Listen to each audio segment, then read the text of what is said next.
E aí, galera, beleza? Pô, tá calor. Tá calor, cara. Tá calor. Ah, eu sei. Eu não começo o vídeo falando direto o negócio, mas eu não fico enrolando não, que tá calor mesmo. Meu Deus. Hoje aqui, tá, segunda semana de janeiro. Meu senhor, de 2021. Tá calor. Tá calor. Olha, tá calor. Mas, vamos lá. Ainda falando sobre. Agora eu vou falar sobre a empresa. Não vou dizer que é a empresa que eu mais admiro, mas já falei, falo muito nas minhas aulas porque é um exemplo de cultura organizacional, que é um tema que eu adoro, adoro, assim. Foi muito engraçado. Quando eu tive isso na faculdade, eu lembro, porque como é um tema que eu gosto, pra mim é como se fosse ontem. O Vagnão, professor de RH, e ele era diretor de RH da Volkswagen na época. E eu ainda não trabalhava no RH da General Motors. Eu trabalhava como operador de. Eu já estava na liderança, mas era a parte operacional de operador de prensa. Estamparia, na estamparia lá da General Motors. Isso faz bastante tempo.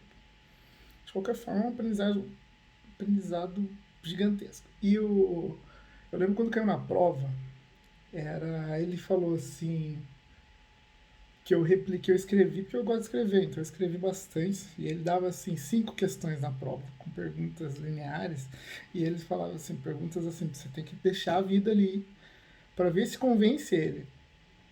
Então, era perguntas longas, ele falava, meu, se entregar cada pergunta se tiver menos de 20 linhas, porque na verdade, né, já discuti com ele, eu era o líder de sala, então eu questionava o método, eu sempre fui um. Queria entender, não é que eu era brigão, é que eu queria entender o que está acontecendo, entender, né? Ou faz aí e cala a boca. Para mim nunca foi assim, né? Tem que fazer sentido. E aí eu perguntava, sugava bastante meus professores. E ele falava para mim, poxa, Fernando, você escreveu a aula toda aqui, né? Eu deixei umas 3 páginas na pergunta de cultura organizacional.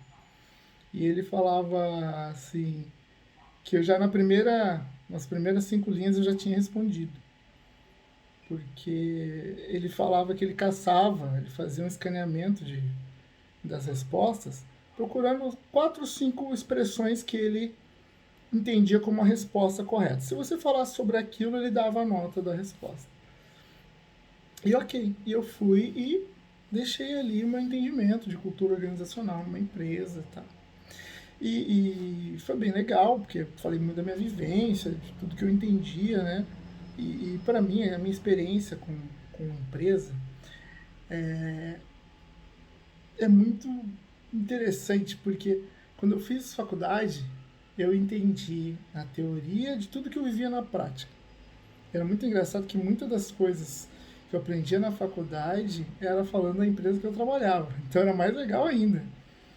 Era quase o curso completo. Você via a prática antes, né, na fábrica, e depois você ia para a faculdade e estudava sobre aquilo para entender melhor. E eu sempre fui muito curioso, queria saber dos quadros. Eu fui aprender inglês por causa disso, porque tudo muita coisa em inglês eu queria entender, queria saber, curioso. E nessa, o Wagner falava, esse professor, né, que era gerente lá da Volkswagen, ele falava muito sobre a Volks e tal, e a gente comparava situações com a GM, era muito engraçado. Então era uma aula divertida, passava muito correndo, então pensa, tudo ia fazendo sentido para mim, o comportamento, os treinamentos, os espaçamentos de um treinamento para o outro, o porquê daquele treinamento, para que aquele monte de situação, de evolução dos valores. Na época, na GM estava implementando um sistema global de manufatura, então era muito legal, assim. E eu prestava muita atenção lá no sistema global, porque depois eu ficava questionando o professor, o que é isso e tal. E ele falava, vocês estão copiando a Toyota, vocês estão copiando a Toyota faz isso há não tem tanto tempo e tal. Era muito legal, assim, porque aí realmente eu ia conectando, aí eu ia ver o que a Toyota tinha feito, aí você vai entender o que era o sistema Toyota, para atender sistema de qualidade, a questão de qualidade total, muita coisa que uma coisa ia ligando a outra, várias ferramentas. E hoje, todo esse monte de ferramenta utiliza hoje na educação, que é o mais legal ainda, né? Bom, de qualquer maneira, a empresa que eu estou falando em questão aqui não é a General Motors, nem Volkswagen, tampouco a Toyota, né? Não é automobilísticas, que eram as grandes aí há 20 anos atrás. Hoje, nas minhas aulas, quando eu vou falar de cultura organizacional, eu falo da Netflix. Netflix tem. Se você colocar aí cultura organizacional Netflix no Google, você tem um case maravilhoso. Fora os livros, né? Eu tô com 2 livros assim, maravilhosos também. Eu vou buscar lá, vou mostrar para vocês que vale a pena mesmo. Pronto, tá aqui. Os livros que eu vou falar, que eu utilizo muito na minha aula, quando eu falo na aula de gestão, eu falo de liderança, eu sempre uso cases, e os cases que eu utilizo são muito voltados para as empresas, essas GAFAM e essas mais atuais, né?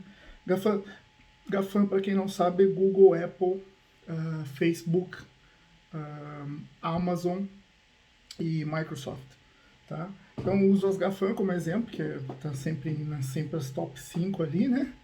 Mas eu uso o case da Netflix também, que é incrível. E assim, depois que você leu esse livro aqui do Magaldi, Código de Cultura, maravilhoso, assim, ó. Outro livro também do Magaldi, uma sequência que é Estratégia Adaptativa, que fala da Netflix também, assim, meu Deus, a ideia dos deuses. E para não fechar ainda, esse aqui é o penúltimo, que esse é só Netflix, mas meu anjo, esse é uma aula de como destroçar uma empresa. Então, a regra é não ter regra. Não leve ao pé da letra, mas leia. Leia e vai ficar um dia em choque, depois você estrutura aí para ver o que dá para fazer aí na sua empresa ou usar como case na sua aula. Vai ser difícil de achar algo parecido. E a minha última aquisição aqui do meu querido Leandro Leonardo Castelo. Os caras são os caras são demais, né? Demais, assim. Eu sigo só um dos dois, se eu seguir os dois eu não venço. Mas eu tive o prazer de conhecer o Leandro e pensa num cara incrível, humilde, pra frente. Uma hora de conversa, uma aula. Uma aula. E depois eu tive de palestra. Tá? É um cara assim, ó, eu vou falar a verdade pra vocês. Eu queria trabalhar com ele. Eu já falei isso pra ele. Mas eu queria trabalhar com ele. É um cara que dá vontade de trabalhar. Você vê o jeito que ele fala, tá? Você imagina, e aí? E os questionamentos, ele coloca muita coisa ali na internet. Ali, gente, poxa, é de se admirar. É de se admirar mesmo. E nesse aqui, ele não é só ele. Ele tá com um monte de gente junto. Meu, é outro livro. Sonho que a gente faça, ó. Mas é que são, assim, para mim são livros para dar aula, não é um livro que você lê do começo até o final. Ah, legal, terminei esse livro. É um livro para pesquisar, pra você ver de novo, anotar, usar pedaços, recortar, fazer, construir. É animal, é animal. Mas como essa série que eu tô fazendo é sobre tendências, e aqui eu já comecei sobre Netflix, né, cultura organizacional. Por quê? Porque a pandemia, novamente, falando aí dos resquícios aí da pandemia, ela causou danos à indústria de viagens em 2020. E as viagens internacionais praticamente fecharam. Ninguém... Até porque mesmo quem tem grana, quem que vai sair? Quem que vai arriscar? Meu, depois do drama lá do Mark Tawil, que a gente viu no aeroporto, aquela choradeira que eu adoro viajar e tenho vontade de viajar novamente, mas vou dar uma segurada, pelo menos até essa situação de pandemia mundial se resolver. Então, as viagens internacionais foram praticamente interrompidas na grande maioria dos países, em algumas companhias aéreas até faliram, né?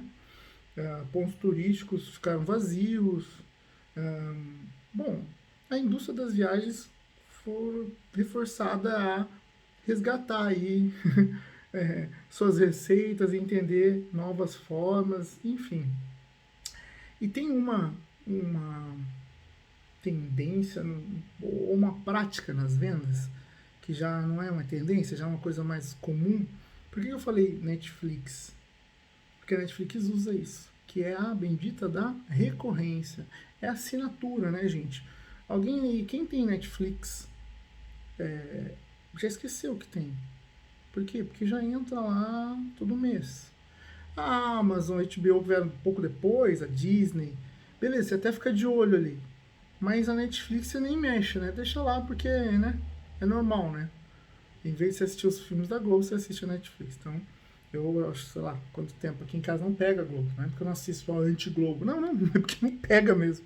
Então eu não assisto. Eu já não assisto TV já há algum tempo, por questão de tempo, de hábito mesmo, perdi um pouco. Então, mas sério eu assisto. Então, se eu não assiste TV, assim, a TV é aberta, mas não é porque é metido. É por questões de vida, de não encaixa mais eu ficar ali vendo programas. Eu vejo quando dá o que eu quero. Então, essa acabou virando uma nova realidade aí, não só minha, mundial. E a Netflix entrou de cabeça nisso, dentro da nossa vida, né? Todo mundo sabe, todo mundo tem Netflix. Alguns usam, outros não, mas meu, é muito comum alguém já ter tido pelo menos a versão gratuita ali, os primeiros meses ali. De qualquer maneira, vários outros serviços começaram a entender que isso é um modelo empresarial, um modelo de negócio. Então, o turismo não está sendo diferente. Tem muita instituição aérea aí, muita organização aérea que está começando a utilizar viagem por assinatura. Como assim? Você assina a viagem? Você paga por mês e tá sempre meio que pago ali a sua viagem. Para quando você pagar, já está pago. Então, a americana Costco fez uma parceria com o Wells Up para oferecer uma assinatura anual de jato privado por $17.499,99. A TripAdvisor está lançando um serviço de assinatura anual chamado TripAdvisor Plus por $99 por mês, que oferece acesso às ofertas de viagem e outras vantagens. Então, são os serviços e os subserviços, não é só o serviço em si. E tem aqui também o Kuala Lumpur do Air Asia. Ele diz que no Sudeste Asiático já vimos companhias aéreas testando esse conceito.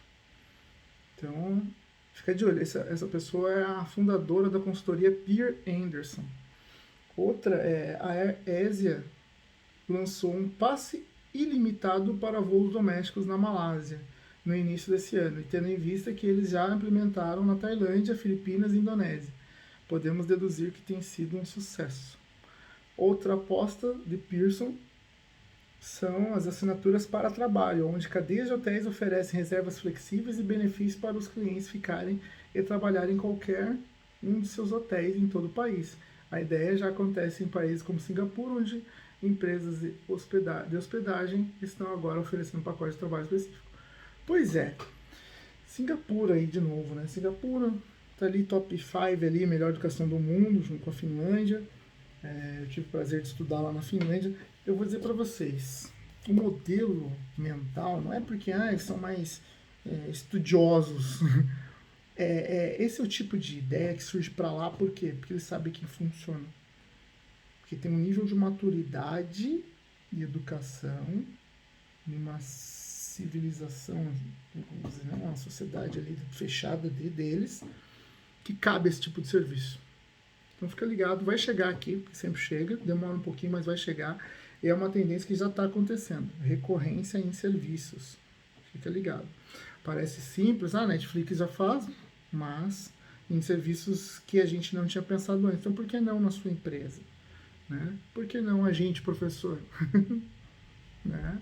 Tem várias situações aí que podem se adaptar a esse tipo de oferecimento de serviço. Então, a gente tem que estar acompanhando o que está acontecendo no mundo e começar a incorporar esse tipo de coisa, entender onde a gente pode entrar com isso tudo.